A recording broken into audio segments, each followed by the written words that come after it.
Did you know that the Pop Culture Preservation Society depends on support from listeners like you to keep our podcast up and running? We are an independent operation, creating, producing, distributing, and promoting the podcast by ourselves and paying for it out of our own pockets because we love it and we think it's worth it to preserve the well-loved cultural nuggets from our GenX youth. If you'd like to become a supporter of the PCPS, go to patreon.com, Patreon, and search for Pop Culture Preservation Society.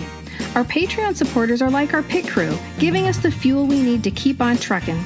And as a Patreon supporter, you'll also get special thank you gifts, like video recordings of our episodes, after the episode discussions, invitations to live events over Zoom, and the occasional blooper delivered straight to your inbox. Thank you so much for listening and for being a part of our society. Welcome to this encore of episode 60. Dear Superstar, the fan letters and clubs of our Gen X youth. Okay, you guys, this is one of my absolute favorite episodes. I loved doing the research for this. Because if you remember, I actually got to interview my mother for this episode. Listeners, you'll get to hear what I talked to her about. But I learned that she was an OG member of a mega celebrities fan club. Like this person was barely, they weren't even a celebrity. They were barely on the screen. And my mom could see, yeah, that's right, with a donkey or something.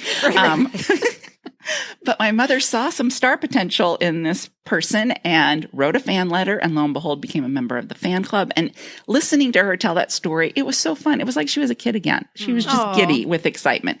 So that was really fun. And then, of course, listeners shared a lot of their experiences, and we share those in the episode as well. And after the episode aired, we even had listeners get in touch with us to tell us about their fan letter experiences. So we have an event coming up on July 30th in Minneapolis. It's a grown-up book fair. And at that grown-up book fair, we will have a DJ Jan. DJ Jan plays only retro sets.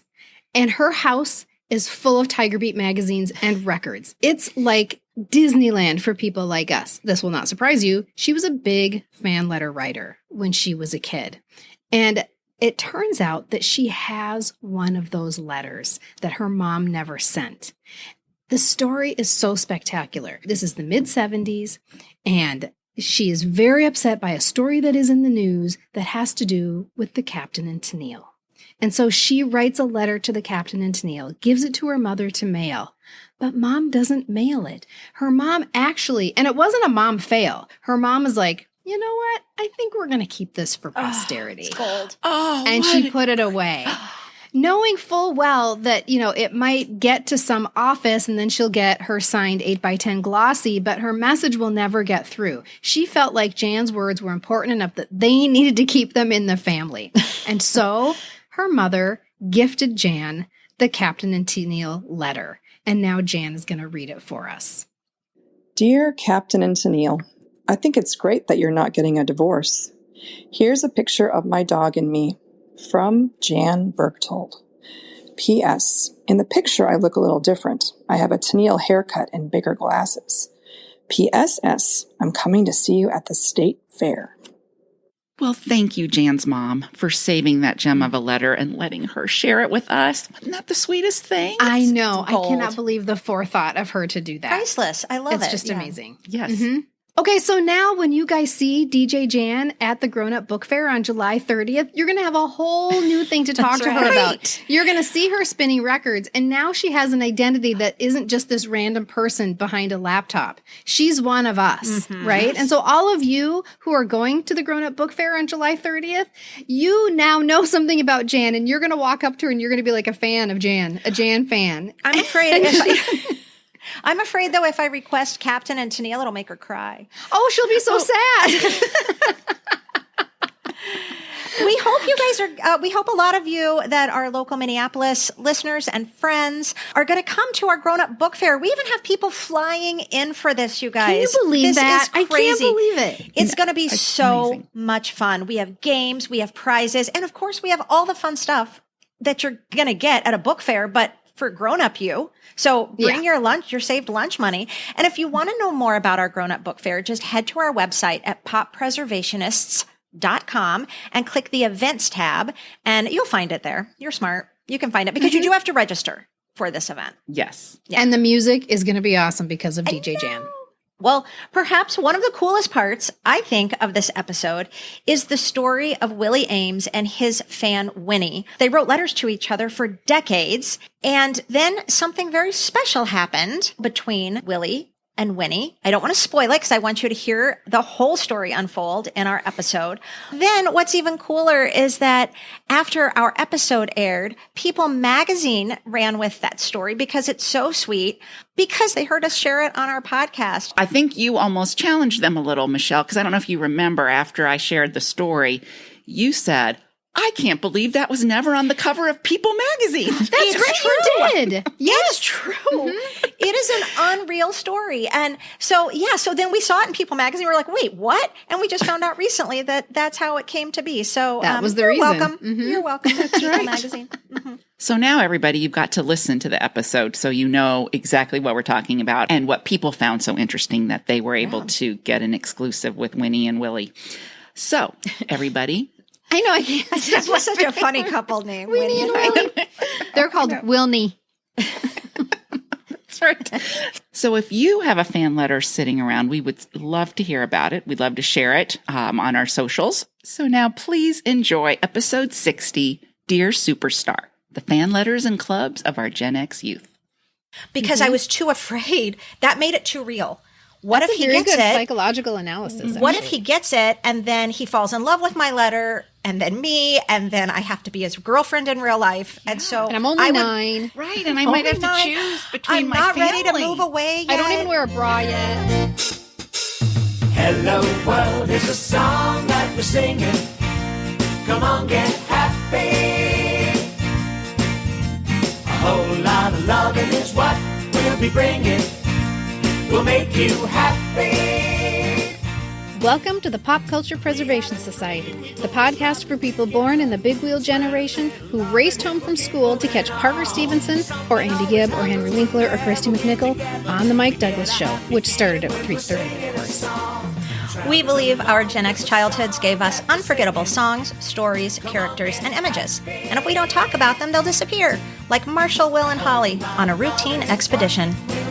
And today, we'll be saving the closest thing we had to dating our celebrity crushes, putting pen to paper and writing a fan letter, after sending in our $2.50 to join the fan club, of course. I am Carolyn.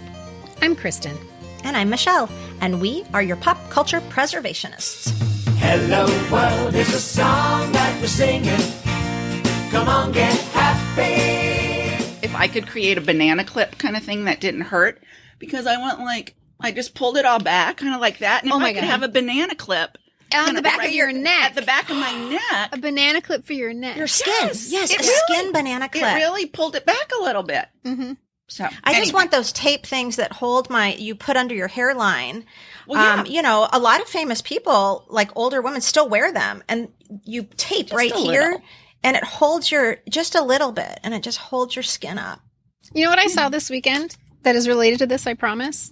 Did you watch Don't Look Up yet? The Netflix movie Don't Look Up? Grace wants me to. I have not seen it. Don't Look Up. Which is that one? It's Leonardo DiCaprio and Jennifer Lawrence. We have to I just have to tell you, there's this scene. I'm not spoiling anything. This doesn't say anything about the end of the movie. But it was this scene where I just wanted to stand up and cheer because all of these naked people go walking out into this field and they're real naked people. These are not like actors and actresses. They're not just, they're fat people and skinny people. No, it's skinny people with like dimply butts. And then I don't know, I would love to know if this was actually Meryl Streep or if it was a body double for Meryl Streep, but they show the back of naked Meryl Streep walking away, and it is the dimpliest butt you have ever seen. And I was like, oh, thank you, Jesus. Thank you, Jesus, for showing this to the world. Because then at least, if only for one person, if only for my husband to know that this is what women's butts look like. Yeah. And it's not just mine. Yeah. Real women's butts look like that. Real women's butts look all pokey and dimply, just like that. And I actually hope it's Meryl Streep's butt, because would they hire a body double? Usually they hire a body double to portray some sort of ideal. Right. And this was just normal. I mean, it was a beautiful normal, but it was just normal. We need so to I'm look like, maybe into that's that. her butt. Right, because she would have, if it wasn't her butt, I'm sure she has to maybe approve the body double. Like you have to say, okay, that person. So she had to approve the dimples. So that's good too, I guess. Because I don't think Meryl Streep would go. I don't think she's like, I don't think it's her butt, but I do, just because I don't think Meryl Streep would say, I'm going to be naked. And they never showed her face. So it is likely I totally agree with Carolyn that she probably was way on board with having it look like a real woman's butt. Yeah. Well, so if you're listening right now, you all know what our butts look like. I just told you. I think we all just gave away. Right. Spoiler My alert. Smooth butt days if you ever see our butts. How about if you get on our highest Patreon level, you might get to see us walking into the water naked. And you can guess whose I think butt that's is a different website, Carolyn. It's a matching game. It's a matching game. Right. Which one is Kristen? Like the typewriter, our word processor typewriter, which goes with who? It could be which butt matches which. Alrighty, are we ready? Yeah, let's do it. Our fantastic episode. Girl, look what you've done to me.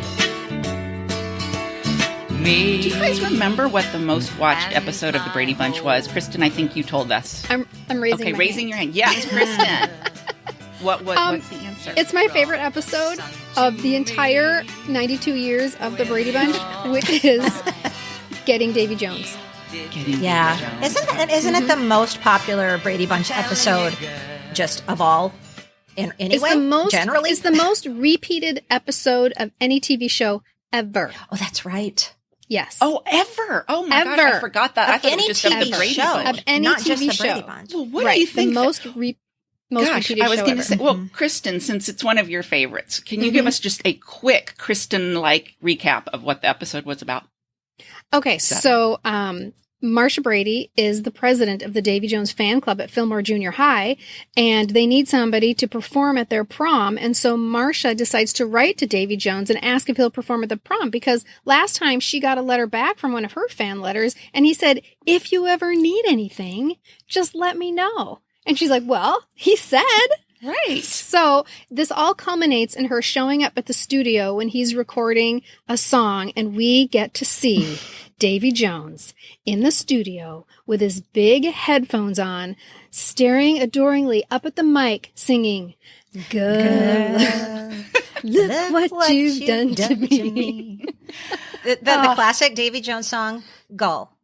Gull. Yes. Mm-hmm. Gull. Go. And didn't we all think that, yes, if we too wrote a letter, that they would write us back? I mean, it happened to her that, she got a letter back from him. We thought maybe we would get one too if we wrote one. Mm-hmm. We were being shown real life right there. This is what happens when you write a fan letter. Well, and what I remember thinking from that episode, and it just filled my body with, you talk nipple lightning, my body would just like quiver when he walks in the door. So I would think, could this possibly happen to me one day by writing a fan letter? Because as we know, Davy Jones then finds out, right? And he feels bad, and he shows up at the house and walks in the door, and Marcia doesn't know he's coming. And do you guys just remember how Carol answers the door and she like puts her finger to her lips, like, shh, don't tell her.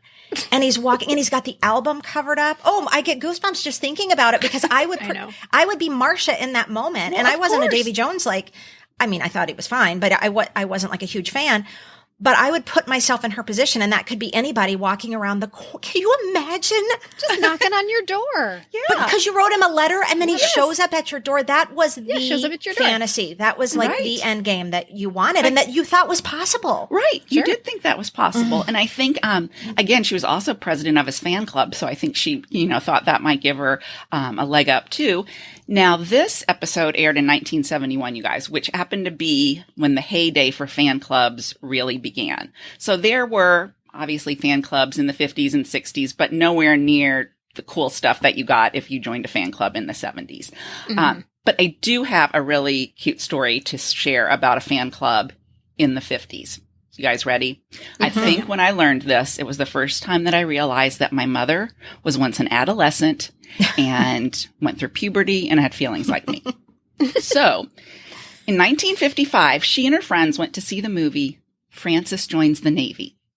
Now, Francis is a talking mule, everyone. I was just about to say, was Francis a donkey? But I was totally kidding. Yes, no, he is a talking mule. And I think there was a franchise of Francis movies, maybe. I don't know if he goes to Washington, too. Maybe I've been he goes some places. Donald O'Connor, I believe, is his co-star. So it's Francis and Donald get on these adventures. So, here we have Francis is going to become a member of our armed forces. And in one of the scenes, my mom notices this really cute human character, swabbing the deck of the ship. And I'm glad you made that distinction. Right. I just want you to know she's not writing to mules. And so she notices this guy. She thinks he's either shirtless or has a sleeveless shirt on. I'm thinking it's maybe sleeveless in 55. And he's swabbing the deck. So he's like a sailor. But he catches her eye and she cannot stop thinking of him after the movie's over and they go home. So she decides to write to the movie studio and say, who was this guy? She describes the scene and all of that. And you guys, you have to realize my mom, and I love her, and Lillian, I love you. She's a little type A. She's got her thing. So to think that my mom is going home and she's looking up the, movie studio and finding the address. Yes, Michelle, I see your hand is raised. Yes, because Carolyn, that's where you got your rabbit. The rabbit hole is genetic. Oh my God! Think about it. Yes, she wrote. Back then, your mom was like, "I can't stand to not know who this is." She didn't have Google. She didn't have, so she did the next best thing. And that's also your love of letter writing and your love of the written word. Your mom did something that is so admirable to you. She took pen to paper and she's like, I'm going to find out who this is, because she couldn't let it go. Right.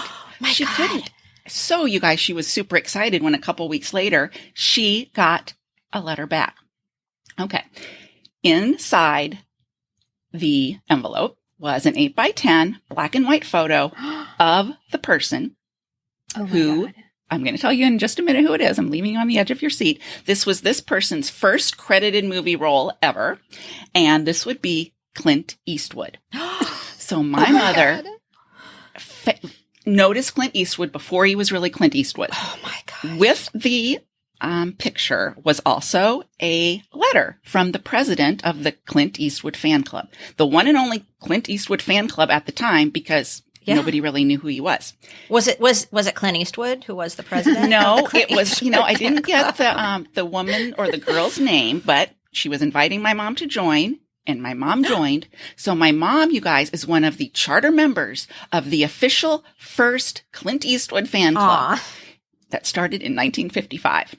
So there you go. Then she went on to correspond with the president of the fan club for a couple years after that, even. Okay, that's cute. She still loves Clint Eastwood to this day. Although it's her first crush. It was. She did have a little issue when he left his wife for a younger woman. My mom can have these little issues with Michael Landon, and I think Bing Crosby did it too. And she'll say that he ran off with a little chippy. That's what she always calls them, little chippies. Oh my God. And so I have a list of these people in my head. Because it's true. They all did. Yeah, I'm kind of not allowed to like. But anyway. Somebody who didn't have dimples in her butt. Right, probably. But she still loves Clint to this day. So I want everyone out there to know that my mom was kind of part of discovering him. I just had her retell the story to me a couple days ago just so I could kind of get some of the facts right. And she was like a giddy kid. And she said, oh, that's cute. And your grandmother, Carolyn, she was so sweet. She let me hang that picture up on the wall. She was really nice that she let me hang those pictures on the wall.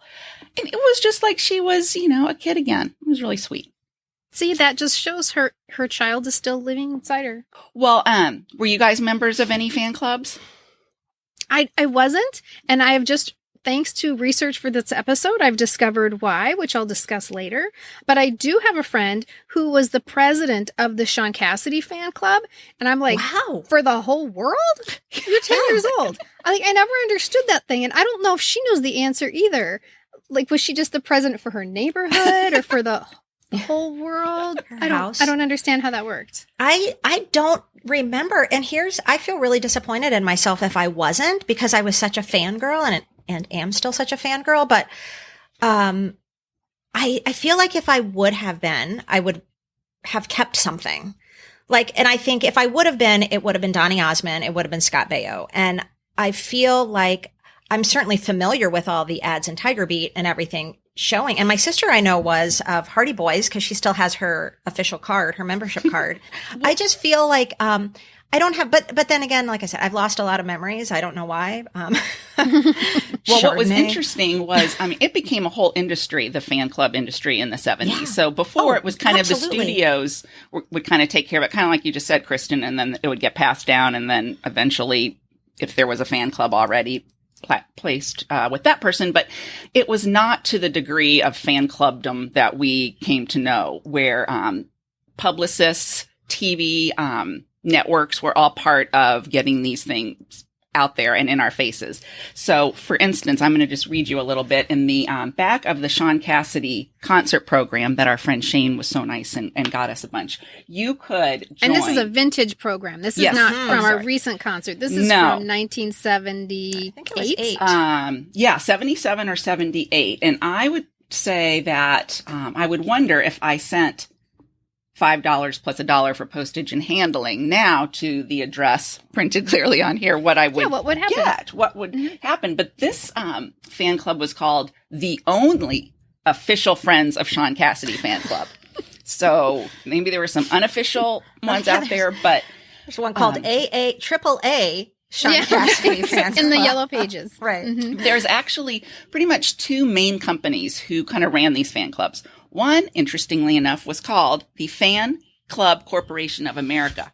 And they were out of Ohio. Yeah. Isn't that interesting? And they did like Farrah Fawcett's. I mean, there were a bunch they did. And then our friends at Tiger Beat, they had an arm that did fan clubs. So that's why you see a lot of those ads in Tiger Meat magazine. Those would have been ones that they probably produced. So now when you join, for instance, if you had joined the only official Friends of Sean Cassidy fan club, you wouldn't have just gotten one photo. You ended up getting like 4. 1 8x10 color photo, a 5x7 color photo, some wallet size photos. You could put Sean in your wallet and show your friends. Look, Sean sent me a picture. A handwritten letter of welcome from Sean himself. And I think they needed to put handwritten in quotation marks. Come on. Yeah. Somebody's handwritten. It didn't say his handwritten. Oh, this is true. And that's probably what they would have said. Of course, your membership certificate, your photo membership card, entitling you to special fan club privileges. I guess you could like flash like your card. Driver's license. Yeah. You could flash that card and get 10% off at, I don't know, at his merch table. Stickers and decals, a super book cover with Sean's picture on it. So you could have it at school, put that on your little textbook, and you'd be really happy.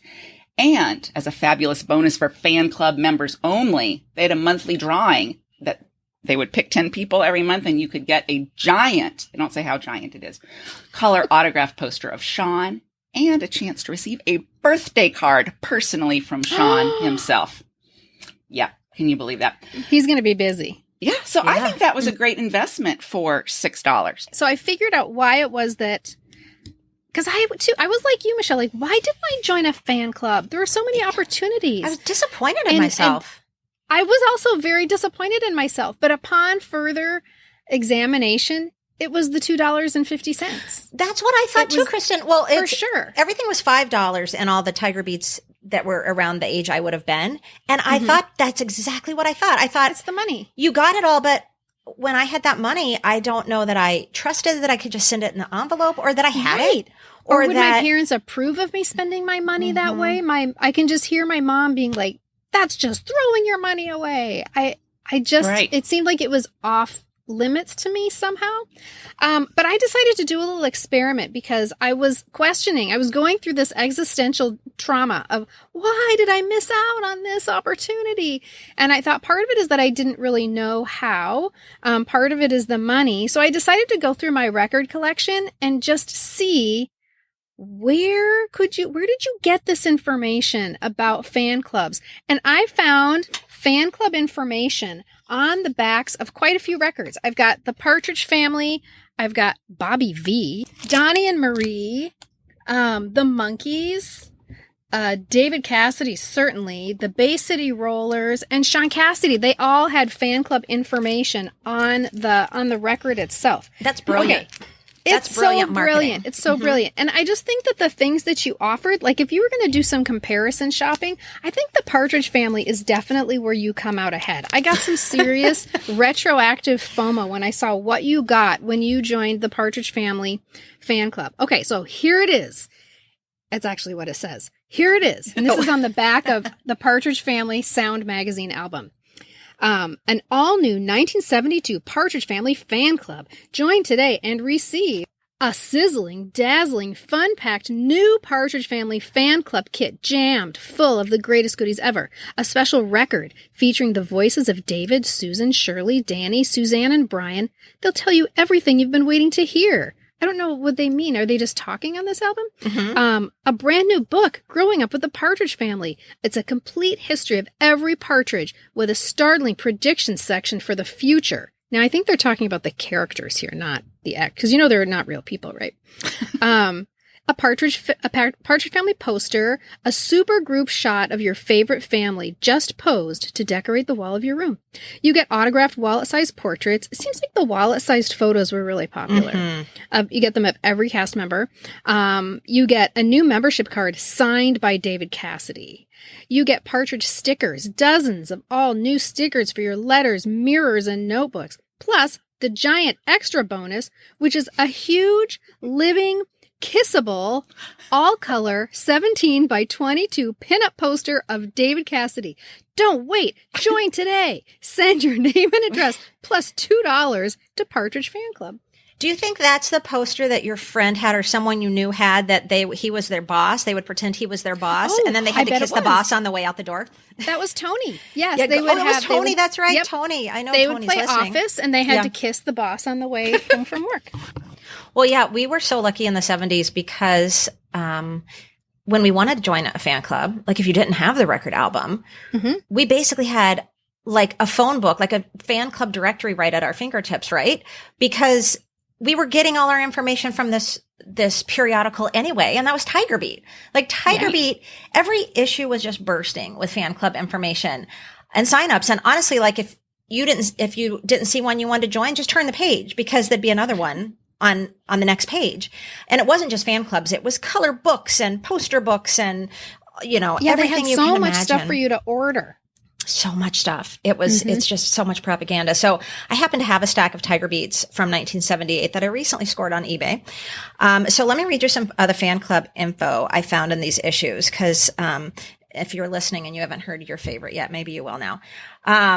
So if you joined the Willie Ames fan club in July of 1978, you'd have been a charter member, much like Lillian was with Clint Eastwood. Oh, wow. And they're all only $5 in Tiger Beat in 1978. So for only $5, you'd have received all the same things we're talking about, like the personalized membership card, all the usual photos, folios, biographies, etc. But wait, there's more. You'd have also received what they call a photo kissing frame. That's a color picture of Willie in one slot and a slot for your own picture to slide in right next to him. Oh.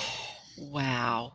They've totally got our numbers. They know what's going on in our bedrooms. I wonder how much they made. How many young girls and boys sent in $5 to get that photo kissing frame. They call it a kissing frame. My question is, if I wonder, the only way I think that's worth it is if the photo of Willie is that he's looking one way with his lips puckered so that you can put your picture in looking at him with your lips puckered. That's what I think. But then you'd have to take a photo with your Instamatic camera, and then your mom would have to take it to the photomat. You'd go to the 1 hour. It wasn't even one. No, there was no. There was no 1 hour yet. And then when your mom picked up the photos, then she'd see this photo of you kissing to the side. So.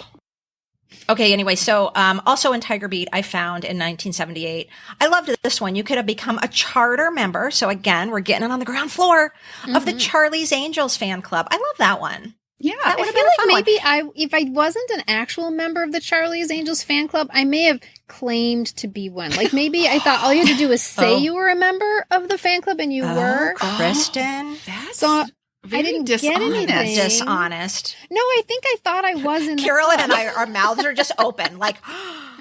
Like I didn't. Kristen think I is like lying. trying to tell us. No, but Kristen is like trying to tell us still that she's a member of the Charlie's Angels. But on this one is cool. You got an iron-on decal for your T-shirt that only members of the. You couldn't buy that iron-on decal you guys, anywhere. No, I may have had that. Okay, we have to re-record this whole episode because I think I really was a member because I think I had that decal on my shirt. Okay, well I'm getting Manilowed right now. We need proof. I know. She's getting mana load. Gail, did you hear that? She's getting mana load. Well, you right need now. to look through some old photos. Would you still have the shirt anywhere? No. Do you think? Okay. No. Because I don't even have my Star Wars or my Andy Gibb or my Or Mork your and Mindy. albums. They're all gone. Yeah, or all your I know. albums. Garage Sale Your City. K-Tel albums. Well, that would be kind of cool. Yeah. Yeah, we need proof. We'll stand didn't happen. corrected if you show us that shirt, Okay. but until we see proof, we're calling. I'm going bullshit to on launch that. an investigation. I'm going to like start a Facebook group for all my friends Yeah, I was on gonna Gordon say. Avenue in St. Oh, yeah. Paul and see if they Ask have if- many memories. Yeah. Well, yeah, Or I in a was about to say photo. you We can't want ask. proof. No, you can't. Yeah. They can't look back at photos because we Oh, just talked. I They're all can't have blurry. witnesses? Oh, What yeah. if I have witnesses? A witness, that'll be good. Okay. If you can bring in eyewitnesses, Yeah. we'll take that as that's where my investigation is. we'll gonna take that go. as, I'm gonna as Okay, hard we will. evidence, Kristen. Yeah. Okay. I think it was Leif Garrett's fan club, though, that gave you the best incentive. Do you guys remember this? You might when I say it, because I didn't until I was looking through the Tiger Beats. And then I was like, of course, I remember seeing this all the time for years in Tiger Beats. If you were a member of Leif Garrett's fan club, you would get a secret decoder. And in every month's issue of Tiger Beat, there was a secret code somewhere in the magazine that only members of Leif's fan club could decipher. So like on a certain page up in the corner, it would say like Leif Garrett fan club member, and it would be all this gobbledygook. But if you had that decoder, you could see what his message was to They you. were so smart, those little marketing That's a really people. smart. And this, again, $5. And you also got sort of like the Partridge Family, Kristen, that you just said. You got a 45 record with him. And I love how it says in his own voice. Like, what were they going to have his publicist do it? His mom? Tell you how he feels about you and about himself and himself. Plus his future plans and how you can help him reach his goals. You guys, I would love, if anyone listening out there has that 45, please somehow get us a recording of that, because Yes, I want to please. hear what his future plans were, and let's see how they shook out for him. And two, because we kind of all know. And two, I just love how he feels about you and himself. I just would love to know the script that someone wrote. Poor well, Leif let to me have just- to say. What blew me away when I was reading those about the ones that included the 45, you guys, those were like the cardboard 45s. Do you remember those? Like sometimes on the back of cereal boxes, Oh, you could punch it it out. out. My God. Yes. And then it plays. And so I know that in Oh, the David my God. Cassidy fan club, that's what you got. And it actually had a picture of him on it too. So it was like a twofer. You got the little 45 with his face on it, but it was cardboard. And then I remembered like Well, did that wreck alphabet our needles? cereal or something. Did that wreck our record album? Well, they didn't needles? care. It probably did, but don't you remember having to get a new needle and sometimes Yes, putting I'm the getting new like needle? mana load again. Mhm. Now I'm getting mana load by this is like all coming back to me. Yeah, it was just it was crazy. So who didn't want a framed 8x10 of one of our crushes? Like, Right. sit right on our nightstand, or the kissable life-size poster. So on your way out of work for the day, you could give David a kiss when he was your boss. We just wanted to feel like these celebrities that we were close to them, and that they ultimately knew who we were, and we knew a little bit more about them. Like Marcia, many of us hoped that a sincerely worded handwritten letter might persuade Sean to sing at our middle school dance, or Scott Baio to come to our birthday party, Oh, don't even. or for Dirk Benedict to come vacation at our home. And here's our friend Debbie. You might know her as the Jersey Mama on Instagram. She's sharing her story about writing a letter to Dirk Benedict. So when I was in the 5th grade, I was obsessed with the A-Team because I loved Dirk Benedict, who played Face, and he also played Starbuck on Battlestar Galactica. So I wrote a fan letter to the A-Team fan club, and I invited Dirk Benedict to come to my house for a vacation if he wanted to escape his Hollywood life. This is a true story. And I told him we had a pool and everything, as if that was like super enticing. And he'd be like, oh, wow, let's go there. That sounds fun. Anyway, I guess they must have felt sorry for my pathetic request, and they sent me like a black and white autographed photo of the A-Team gang.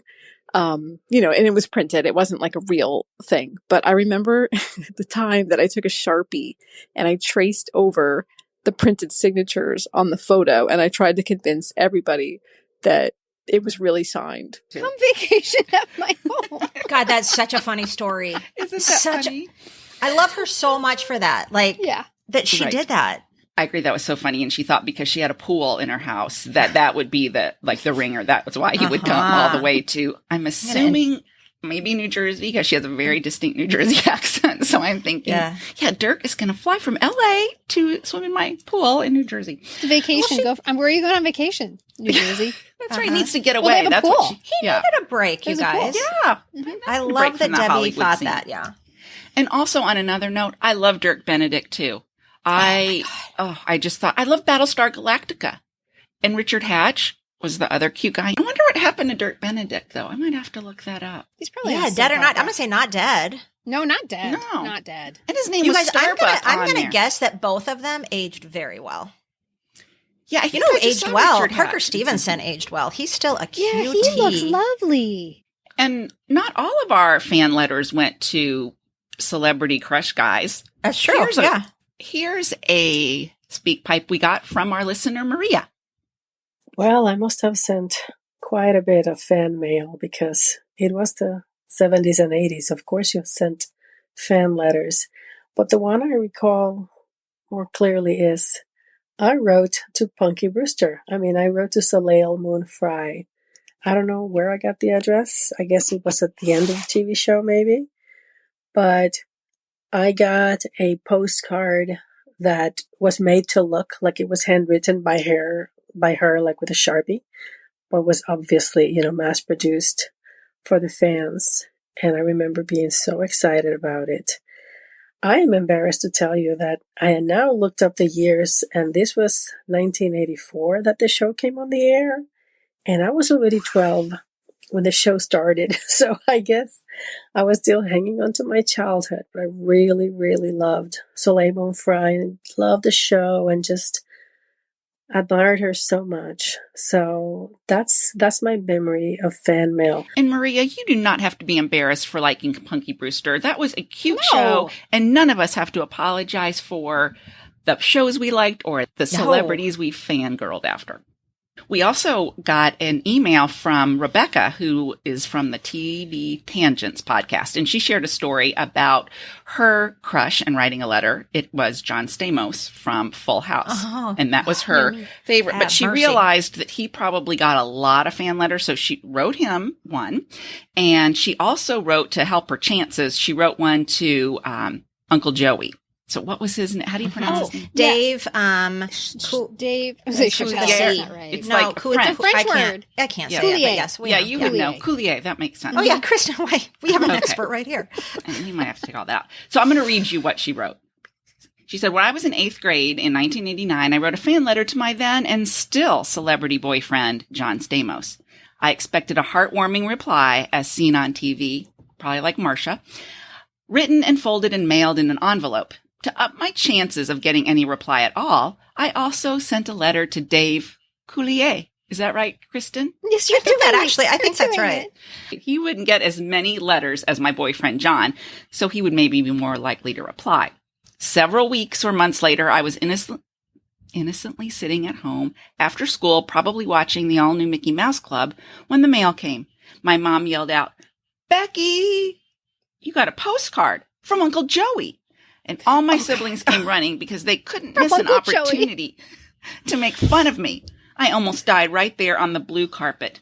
Dave Coulier had sent me a postcard thanking me for my fan letter and for watching Full House, and my whole family passed it around and laughed. I had sent a private letter to him and expected a private letter back, but instead I got a full receipt. But at least it was handwritten and signed. The postcard I got from John Stamos a few weeks later was stamped with his signature, which means he probably had nothing to do with it. And of course, I was asked by my family just how many letters I had sent to the Full House cast. Anyway, as a 13-year-old, I was mortified and realized that maybe things don't always happen like you see on TV. Okay, they laughed at her? I know, that's what I was pissed. thinking. I would be too, but I could see older siblings, so and they're like, "Look, you got a letter from Uncle Joey." Oh, they're jealous. That was not nice. But this is a thing where you write to a person who is adjacent to the person that you're in love with. I heard this over and over again on the Mortified podcast, which we will talk about in a little bit. The Mortified podcast is one of my best sources of information. But there was a woman who wanted to write to Michael Jackson, and she kept writing and she never got anything back. And so she wrote to Elizabeth Taylor. She's like, will you please give this to Michael Jackson? I thought you were going to say like Tito or Jermaine. Elizabeth Taylor. Because your chances are much greater that Elizabeth Taylor's going to read it. Will you just tell Michael that, I mean, it wasn't a fan letter to Elizabeth Taylor See, at least this girl's, who's Rebecca. At least Rebecca's was actually a fan letter to Uncle Joey. It wasn't like, could you get this letter to John Stamos? Please give this to John Stamos. Okay, so one of our followers on Instagram left a comment, and I thought this was kind of cute. She said, and this is Lori Hessler, I only wrote one fan letter, and it was to Anthony Geary, who played Luke on General Hospital. Oh, yes. Oh, my God. It was during he has like pubic hair on his head. Yes, he does. Who thought? I mean, I don't want to be mean because obviously Lori was attracted to him. I just did not understand that. I didn't understand. Oh, yeah, that's right. Lori, we support your crush. Yeah, that's right. Oh, yeah, crush is welcome here. Your crush is your crush. These were my personal feelings about the pubic hair. We were all kind of enamored with, as she was. It was during the whole Luke and Laura storyline. Mm-hmm. Yeah. I was in junior high and smitten with Luke. I didn't get any kind of response, but I do remember writing it on some really fancy pink stationery. Of course, now as a grown woman and a mother of a daughter, having a storyline where a young woman falls in love with and marries her rapist is absolutely horrifying. Oh but 13-year-old me thought it was the most romantic thing ever. So romantic. Yeah, I think we all have to. Everybody just forgot about that, didn't they? God, everybody forgot about it. And it wasn't even that they forgot about it. It was just that love overcomes all. Yeah. Even if somebody It was that they forgave it. They didn't forget about it. They forgave it. Yes, because we live in a different world today. Right. When you think of Laura, left don't cry, I know she wanted. Okay, so did you guys ever write any fan letters? Oh, I'm sure I did. I'm sure I did, but I don't remember. Again. Poor What's Michelle. wrong with me? Just take that out. She just remembers everything from Blue Lagoon. She has a photographic memory of Blue Lagoon, but can't remember of the puppy. And what does that say about me? I wrote exactly one fan letter, which is shocking to me. And this shed light on why I didn't join a fan club, why I didn't write any letters. I realized it's because I didn't know how. I didn't know where to send them, because the one fan letter that I did write was to Judy Blume. And the reason I wrote a letter to Judy Blume was because it was a class assignment. So I had guidance on, well, here's where you find the address and here's where we're going to send it. I just didn't know where to send it. Like, you can't just put Judy Blume on it and drop it in the post office box. That's not how it works. So with a teacher's guidance, I was like, yeah, I'm going to send a letter to Judy Blume. But I do remember being absolutely gobsmacked that I got something back. She wrote back. It was just a form letter. I didn't care at all that it was a form letter. And there was an 8x10 glossy. And I got to see what Judy Blume looked like. Nobody knew what Judy Blume looked like.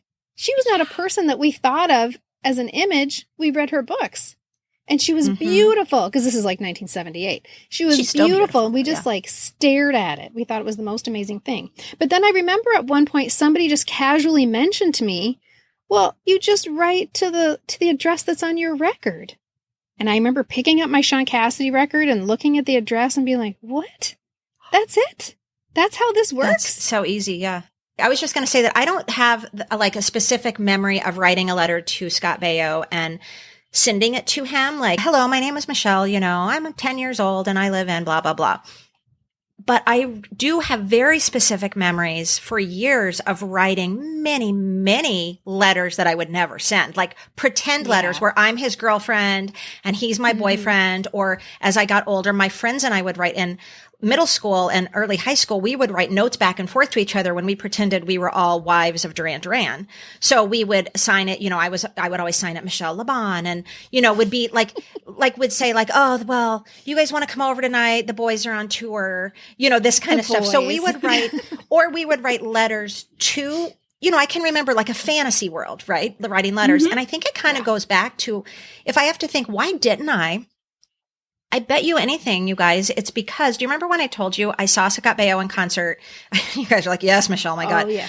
When I didn't know we were just going to Magic Mountain, and all of a sudden they're like, hey, Scott Baio is going to be here. And I was terrified. I was so excited, but I was terrified. And I didn't go down and sit close. I sat way up high. I was all of 10, maybe 11 years old. The reason I didn't go down and sit closer is because I had a very real fear that Scott Baio would see me and then take me with him because we would fall instantly in love. And this was too real for me. Like, it almost got too real to see him in person. And so I'm going to, I love you guys so much. You know why I love you guys so much? If you guys are just listening, the two of them are looking at me like not at all like mocking, like, oh, that's ridiculous. The looks on their faces are like, we totally get it. Yes. No, you guys are looking at me like, oh yeah. Mm-hmm. No, yeah, right. When what I'm saying is so ridiculous, but you guys understand. I love you. So I'm wondering if that's why I didn't write fan letters as myself, as that's Michelle, who's age 10, because I was too afraid. That made it too real. What if he gets it? Psychological analysis. What if he gets it and then he falls in love with my letter and then me and then I have to be his girlfriend in real life? Yeah. And so I'm only 9. Right. And I might have to choose between I'm not ready to move away yet. I don't even wear a bra yet. I mean, I'm just not ready for this kind of thing. I don't even know. Just holding his hand makes me feel a little uncomfortable. Mm-hmm. If I get married, so I just feel like I lived in a fantasy world so much anyway. Like, and there's so many reasons for that, but like I lived in a fantasy world. So that's how I wrote my fan letters. They were truly fantasy letters, I think. Yeah. Oh, that's sweet. Or sad. Did you know that the Pop Culture Preservation Society is on Patreon? Patreon allows you to support our work by becoming dues-paying members of our society. We are an independent, women-run endeavor with a commitment to delivering the highest quality listening experience to our community. And so we've taught ourselves how to record, edit, and produce a podcast in midlife, a time when most of us are asking our kids how to regram a TikTok, so that we can deliver episodes that truly speak to you. Support from PCPS patrons means that we can devote more of our time and resources to the content, sources, equipment, software, hosting, and research that you've come to depend on, without worrying about how to pay the bills. So thank you. We appreciate you from the bottom of our bell-bottomed hearts. The Mortified podcast is something that I listen to regularly. It is hilarious. It's the very first podcast that I ever listened to, ever. And it is real people, like not actors, getting on stage and reading from their teenage diaries. It is hilarious. It is hilarious. And also it can be quite poignant, and it really makes you have a lot of compassion for your child self while you're cracking up. So I listened to that one on the regular. There was an episode of the Mortified podcast that speaks to that question of, hey, do these people even read these things? And it is in episode 84 of the Mortified podcast. So there's this guy named Ken Reed. He now has a podcast called The TV Guidance Counselor because he's really into the TV Guide. I know. Isn't that funny? Yeah. And when he was a kid, he wrote tons of fan letters, as any kid who was obsessed with the TV Guide probably would. And he always got the same thing in return, an 8x10 glossy picture. And he was like, hey, do these guys read these things at all? And I mean, you'd think we'd be happy to have an 8x10, but he was just putting 2 and 2 together. Like no letter, no reply of anything, just this picture. It's like, nobody's reading my letter. So he decided to do a test. And he wrote a letter to one of the cast members of Saved by the Bell, the new class. Wait, how old? Wait. I know. The new class, not even Saved by the Bell. Saved by the Bell, the new class, to a character named Weasel. And he wrote, Dear Weasel, you are my least favorite character on Saved by the Bell, the new class. I hate you. Are you even aware that your character is a total ripoff of Screech from the original Saved by the Bell? And then he proceeds to make some very thinly veiled threats that he probably got from like Remington Steele or something like that. And a short time later, his dad comes in his room and he's like, hey, buddy, did you write a letter to someone named Weasel? Because the Culver City police are on the phone. And they say you're not allowed to contact him anymore. So So this is the Cliff's Notes version of the story. If you make sure to listen to the Mortified podcast, episode 84, or we'll put it in the show notes. Yep. And there's one more really good story that I'm not going to share right here because we don't have time, but maybe we can drop this in the newsletter, Michelle. Okay. There's a guy who, as a boy, very diligently wrote a fan letter in his journal every single day to Mr. Belvedere. That's hilarious, Mr. I know, Belvedere. isn't that funny? Well, and it's interesting. And I can maybe guess who called the Culver City Police on our friend from the Mortified podcast, because there was a company, believe it or not, started in the 50s or the 60s, I guess, that was a fan mail service. And so celebrities hired this company, and they're the ones who would send out the, prefab letters. And I could see if they read one of these, calling the police and saying, we got a threatening, letter to We got a cuckoo Weasel on the line. Although I don't know that Weasel would have, been popular enough to have hired the fan mail service. But they have been in business. Well, this was written in 1996. So they've been in business for over 40 years and had everybody from the Brady Bunch, Henry Winkler. And one of the things that the owner of the company said was that Henry Winkler wanted to see all of his letters. So after they went through them at the fan mail service, they gave them to Henry. And he was known to actually write back to some people. He would read them. Every once in a while, he called people if they left their phone number, but they didn't believe it was him. They would hang up on him. And they thought it was a crank phone call. That doesn't surprise me. He is absolutely still to this day known as the nicest guy in Hollywood. Yeah, people he is. adore him. He's just supposed to be the greatest. Yeah. Let's get him on the podcast. Yeah. Another one. He's so nice. I guess let's see. Let's put that to the test, Henry. How nice are you? I'm going to handwrite him a letter tonight. Let's do it. And I'll send it to the Barry address at HBO. I don't know. I'll find an that's a address great to show send it too. to. Yeah. Because here's the deal, guys. I think, as you well know, I've been known to tweet at people or try to slide into their DMs. That's what all the kids do these days. But I think a handwritten letter to a celebrity might get their attention. I did once send one to Dax. I didn't hear back. I'll admit to you guys. And I even used a Hot Wheels stamp. So Hot Wheels had, the U.S. Post Office did a whole Hot Wheels collection thing. And so I put a Hot Wheels stamp and I drew these little cherries on it because, we're arm cherries if you follow the podcast.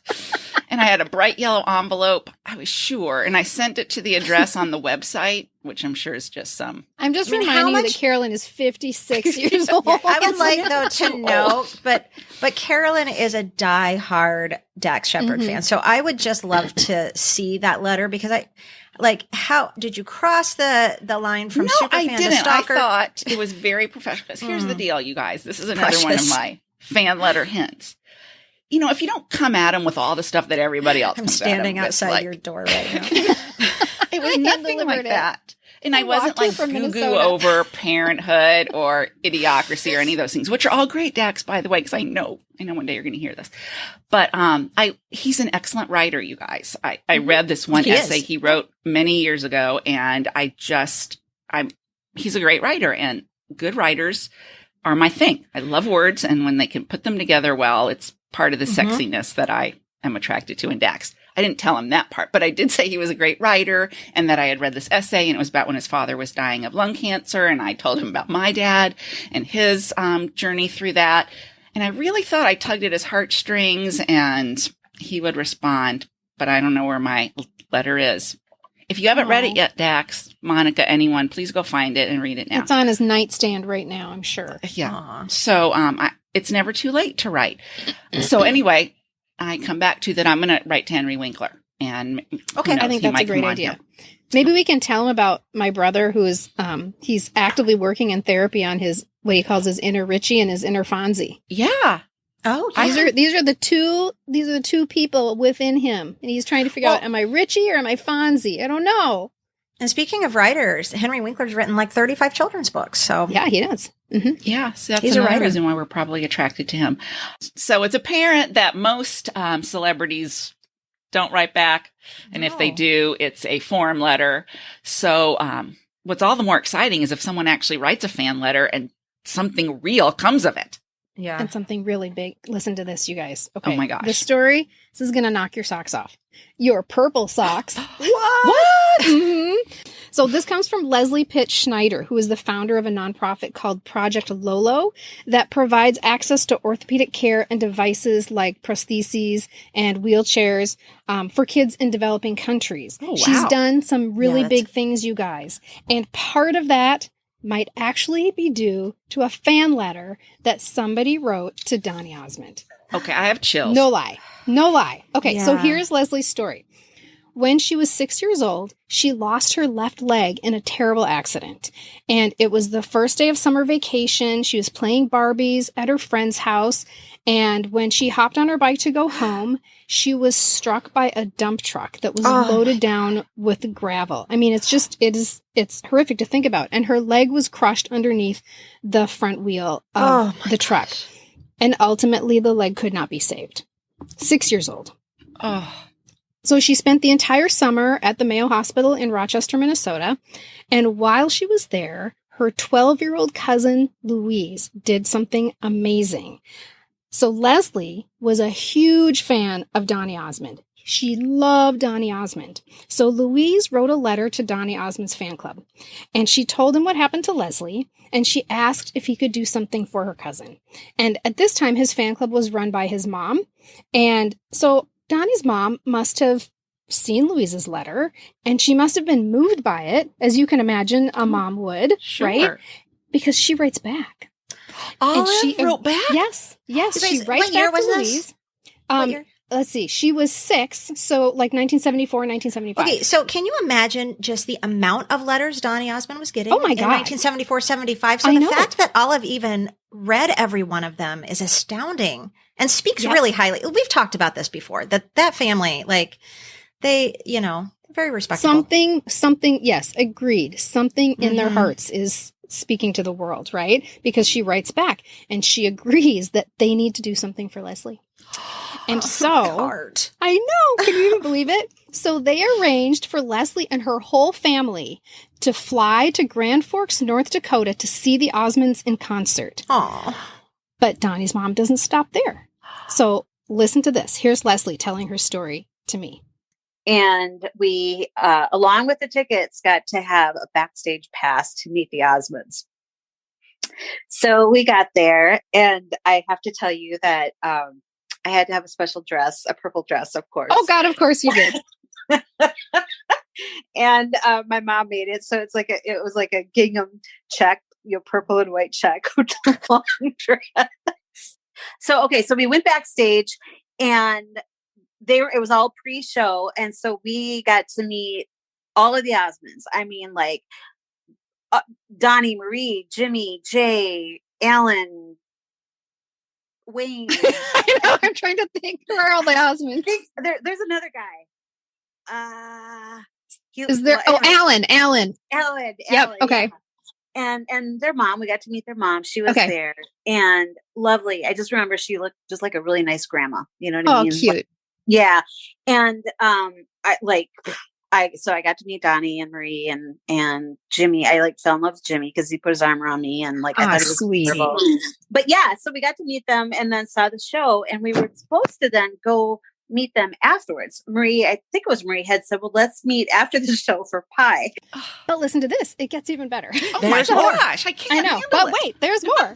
So years later, it's the early 90s, and Leslie is now a grown woman, and she's working at the newly opened Mall of America. She's working in the children's department at Macy's, and she sees a man come into the department. She's just must just see the side of him or the back of him, and he seems very handsome, and he's got very dark hair, and he's wearing a jacket, and on the back of the jacket, it says Joseph in the Amazing Technicolor Dreamcoat. Which, if you recall, that was like a big comeback moment for Donnie when he got a Broadway role in Joseph. And then he starts touring the country in Joseph. He turns around and embroidered on the front of the jacket, it says Donnie. Wait, he wore that out in public? Yes, he did. In case you don't recognize me. Exactly. It's me, Donnie. Oh, gosh. It's Donnie. And so she's like, oh my God, this is a full circle moment. Yes. She doesn't want to bother him. But at the same time, she realizes this she'll never get this chance again. Right. And she feels very strongly that she needs to tell him what he did for her. Like, now that she's a grown woman and she can look back at it, she wants to tell him what he did for her. So here's Leslie again. I said, that was such a pivotal experience in my life at that particular point, because I would never have met them. I would never have had that experience but for having my accident. And it was wow.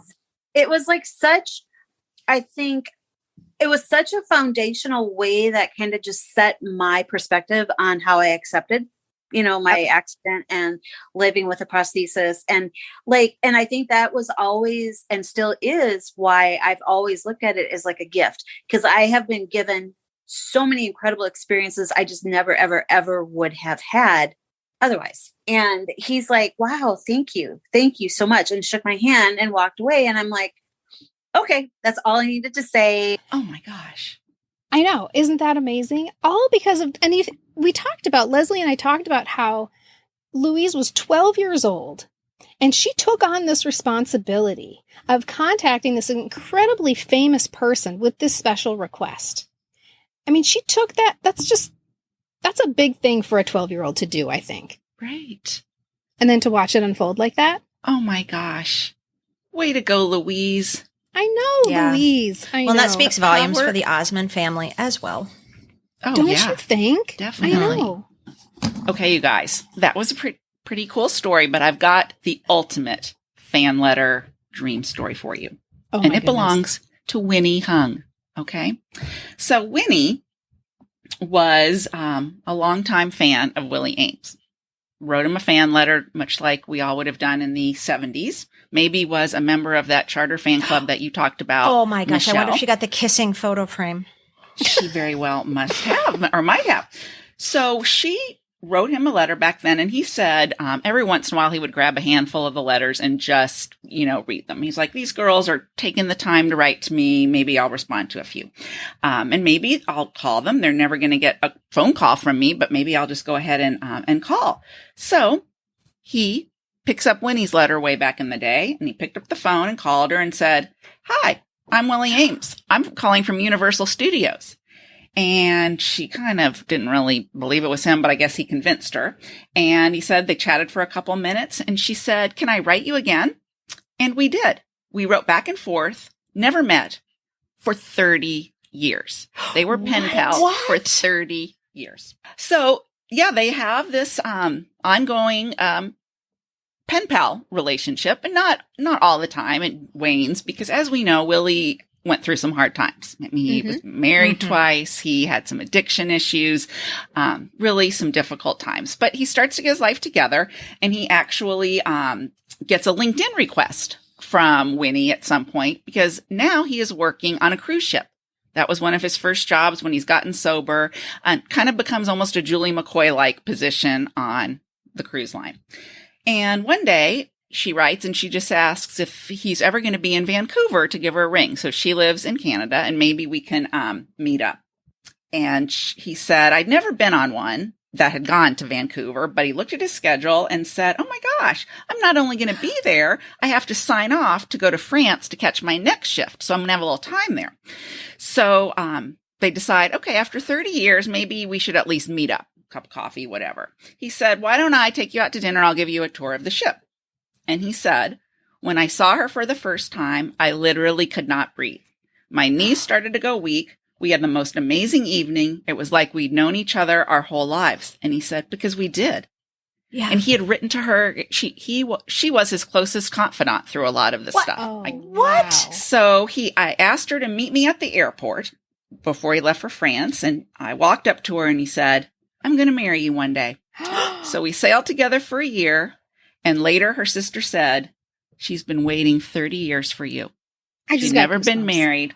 And they got married in 2014. Wait. Oh, how my God. was this not on the cover of People magazine? Seriously. Well, it was in Closer This is an Weekly. amazing. It was what? I got this from Closer Weekly magazine. But that's an amazing story. Like, I don't know how they didn't do a talk show circuit or something. Like, how am I just now finding out about this? That is unbelievable. Well, That is unbelievable. That is fantastic. That is the ultimate fan letter story. Like when you think about, okay, why are you writing this fan letter? So they'll fall in love with me and then we'll run away and get married. Well, congratulations, Winnie. That's wish fulfilled. Crazy.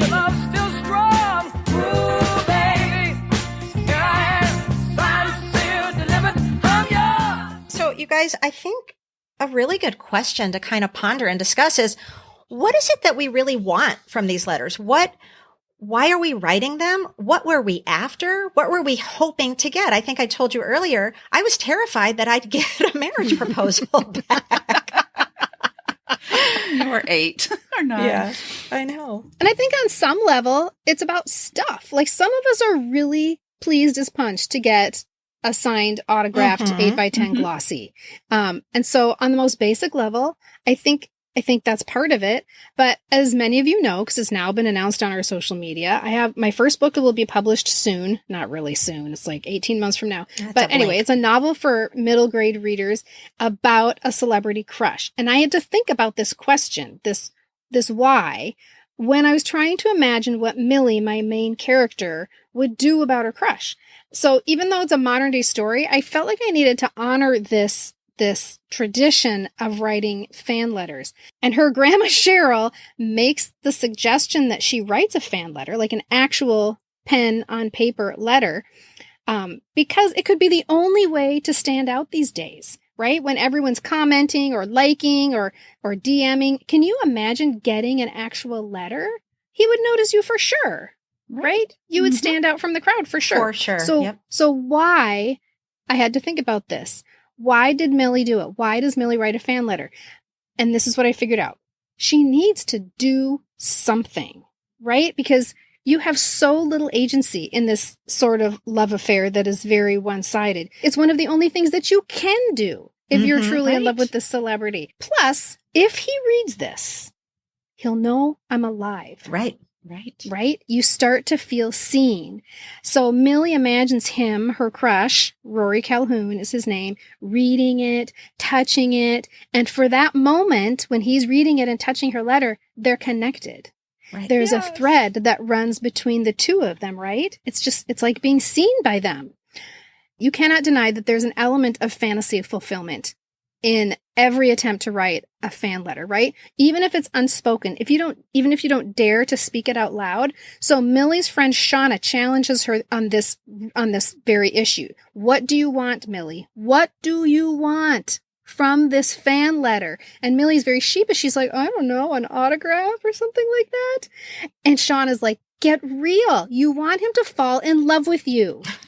Right? So they do it. They write that letter. If you'd like to hear me reading a little portion of this book of what happens after Millie writes her fan letter, just hang around to after the closing of this episode and we'll leave a little treat for you. Oh my gosh. Could that possibly be the first public reading of Worldwide? Oh my God. Yes. Very exciting. Yes, it is. I totally agree with you and Millie and Shauna, because in thinking about why we write the letters, I actually thought the first thing that came to my mind was connection. Yeah. That if we can write them a letter, surely we would have connection.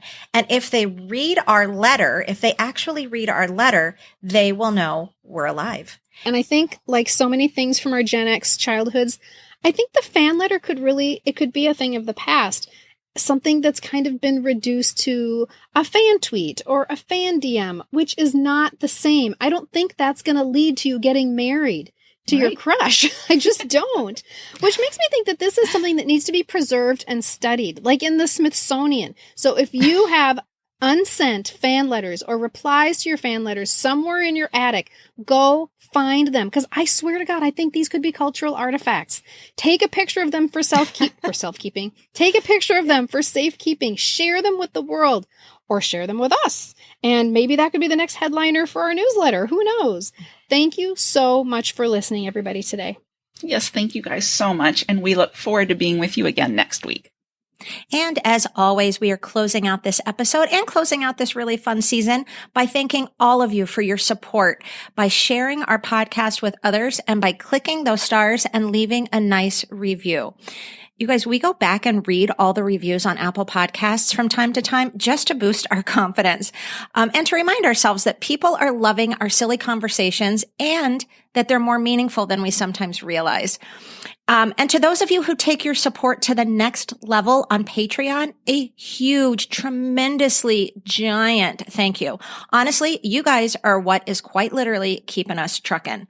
And today we're giving a special shout out thank you to patrons Leslie, Mel, Lydia, Susie, Robin, Allison, Julie, and Cheryl. Thank you so much. If the rest of you would like to explore our Patreon page and see all the fun perks our patrons get, just go to patreon.com, patreon.com, and type Pop Culture Preservation Society right up in the search bubble. You can also find clickable links right here in the show notes or at our website, poppreservationists.com, or in the Linktree link in our bio on our Instagram page. In the meantime, let's raise our glasses for a toast, courtesy of Jack and Janet and Chrissy. 2 good times. 2 happy days. 2 Little House on the Prairie. Cheers. Cheers.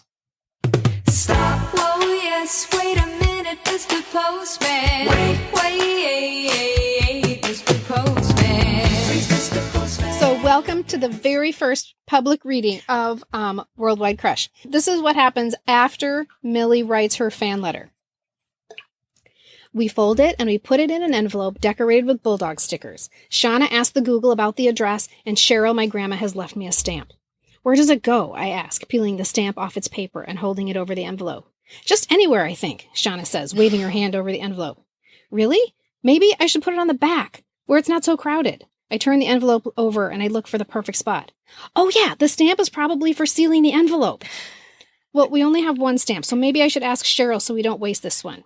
I snap a picture of my fingers holding the stamp over the envelope flap and text it to Cheryl with the words, right here? Cheryl texts back a laughing emoji. Then she tells me that I am a hoot and she can't wait to show this picture to the girls at poker.